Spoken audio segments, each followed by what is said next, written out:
విషయాల మీద మీరు ఎక్కువ దూరం వెళ్ళారు అనుకోండి, మీరు ఇబ్బంది పడతారు ప్రజల్లో. ఎప్పుడైనా ప్రతిపక్షం అంటే ఎలా ఉండాలి, మంచి పేరు తెచ్చుకునేలా ఉండాలి కదా. నేను దాని గురించి మాట్లాడతాను, మిమ్మల్ని ఏమంటలా.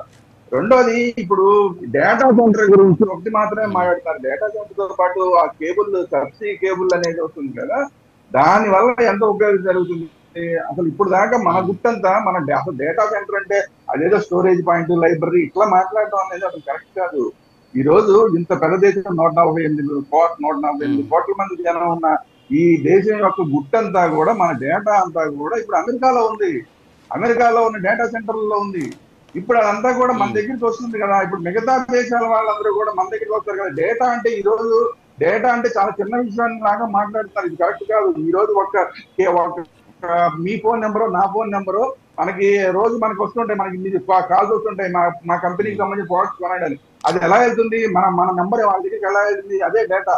ఆ డేటా కోసం మన నెంబర్ ఎవరి దగ్గర తీసుకున్నారో వాళ్ళు తీసుకున్నందుకు వాళ్ళకి ఎంత డబ్బులు అని కడతారు. అంటే డేటా అనేది చాలా పెద్ద విషయం. ఈ రోజు కంప్యూటింగ్ సిస్టమ్ వచ్చిన తర్వాత డేటా అనేది చాలా పెద్ద విషయం. ఇప్పుడు అలాంటిది మన డేటా మన దగ్గరే ఉంటుంది. మన డేటా వేరే వాళ్ళ దేశాల్లో ఉండదు. అది కాకుండా వేరే వాళ్ళ దేశాల డేటా అంతా కూడా ఇప్పుడు మన దగ్గరికి వస్తుంది. అది కాకుండా ఇంకోటి కూడా చెప్తున్నాం మీకు, అమెరికాలో ఉన్న ఇప్పుడు డేటా సెంటర్లు ఏవైతే ఉన్నాయో వాళ్ళందరూ బ్యాకప్ గా ఇక్కడ ఈ సెంటర్ ను వాడుకోవడానికి ప్రయత్నం చేస్తున్నారు. అంటే ఈవెన్ అమెరికా దగ్గర ఉన్న అన్ని దేశాల డేటా కూడా ఇప్పుడు మన దగ్గర బ్యాకప్ స్టేజ్ లో మన దగ్గర ఉంటుంది. ఇది చాలా పెద్ద విషయం. దీన్ని అర్థం చేసుకోవడం అంటే కంప్యూటర్ చేసిన వాళ్ళకి అర్థం అవుతుంది, సామాన్యులకు అర్థం కాదు. కాబట్టి మనం ఈ పరిస్థితులు మాట్లాడుకుంటున్నాం. ఇంకొకటి మాట్లాడాల్సిన విషయం ఏంటంటే, ట్రంప్ గారు ఎప్పుడైతే మన వాళ్ళందరినీ అక్కడికి రావద్దు, మన టెక్నీషియన్స్ రావద్దు అన్న పరిస్థితుల్లో మన వాళ్ళకి ఉద్యోగాలు అలాగా వేరే దేశాలని వెతుక్కోవాల్సిన పరిస్థితుల్లో ఉన్న సందర్భంలో అమెరికా తర్వాత అతిపెద్ద డేటా సెంటర్ భారతదేశంలో, అది కూడా వైజాగ్ లో పెడుతున్నారంటే ఇప్పుడు ఇక్కడంతా డెవలప్ అవుతుందంటే మన వాళ్ళకి ఇక్కడే ఉద్యోగాలు వస్తాయి కదా. అమెరికా కోసం మనం పరిగెట్టాల్సిన పని లేదు. ఇప్పుడు మనం వేరే దేశాలు ఏంటనే వెతుక్కోవాల్సిన పని లేదు కదా. సో ఇవన్నిటినీ కూడా దృష్టిలో పెట్టుకుని మనం మాట్లాడాలి. ఇంకోటి ఏంటంటే, 1,36,000 కోట్ల రూపాయలు వస్తాయంటే పెట్టుబడి అంటారు. ఓన్లీ ఒక గూగుల్ కి సంబంధించి 1,36,000 కోట్ల పెట్టుబడి అంటే అసలు ఇది మనం ఉమ్మడి రాష్ట్రంగా ఉన్నప్పుడు ఆల్మోస్ట్ మన సంవత్సరం యొక్క బడ్జెట్ అది. మనకు గుర్తుంటే ఒక సంవత్సరం ఉమ్మడి రాష్ట్రంలో బడ్జెట్ ఒకప్పుడు అది. అంటే 1,36,000 కోట్లు ఒక సిటీకే వస్తే రేపు పొద్దున ఇప్పుడు ఇక్కడ మనం డేటా కంప్యూటర్ గురించి మాట్లాడుకుంటున్నాం, ఏఐ గురించి మాట్లాడుకుంటున్నాం, సబ్సీ కేబుల్స్ గురించి మాట్లాడుకుంటున్నాం.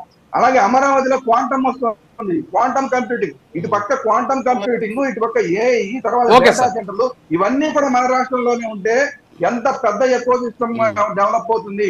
అది మనం దాని దృష్టిలో పెట్టుకుని ఏవైతే చిన్న మీరు చెప్పిన ఉన్నాయో, ఎలక్ట్రిసిటీ అంటున్నారు, ఏ కరెక్ట్, దానికి మనం ప్రత్యామ్నాయం చూద్దాం. మీరే చెప్పారు కదా, మేమే ఇక్కడ ఏమో పెట్టామని. అలాగే వీళ్ళు కూడా పెడతారు. అలాగే వాటర్ గురించి కూడా ఇందాక చెప్పారు.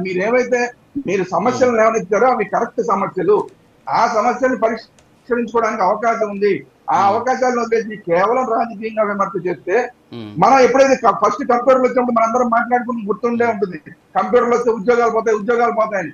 ఇప్పుడు కూడా అలాగే మాట్లాడుతున్నారు. కంప్యూటర్లు వచ్చిన తర్వాత కొన్ని లక్షల కుటుంబాలు, చిన్న కుటుంబాలు, అంటే లోయర్ మిడిల్ క్లాస్ కుటుంబాలు కాక హైయర్ ఇన్కమ్ గ్రూపులుగా మారిపోయినాయి.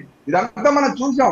ఇంత డెవలప్మెంట్ మనం చూసిన తర్వాత కూడా అదేదో వస్తే ఉద్యోగాలు తగ్గిపోతాయి, ఇదేదో వస్తే ఉద్యోగాలు తగ్గిపోతాయి. అది కాదు. ఆ కంపెనీ వల్ల కొన్ని ఉద్యోగాలు తగ్గచ్చు, ఏఏ వచ్చిన దాని వల్ల కొన్ని ఉద్యోగాలు తగ్గచ్చు. కానీ దాని ఎకో సిస్టమ్ పెరిగిన దాని వల్ల అనేక విషయాలు పెరుగుతాయి. మీరు పాజిటివ్ సైడ్ కూడా ఆలోచించండి అని చెప్తున్నాను. నేను మీకు విమర్శలు తెచ్చుకోలేను. పాజిటివ్ సైడ్ కూడా ఓకే శ్రీరామ్ గారు. ఓకే వినీల్ గారు 2 minutes మాట్లాడండి మేడం.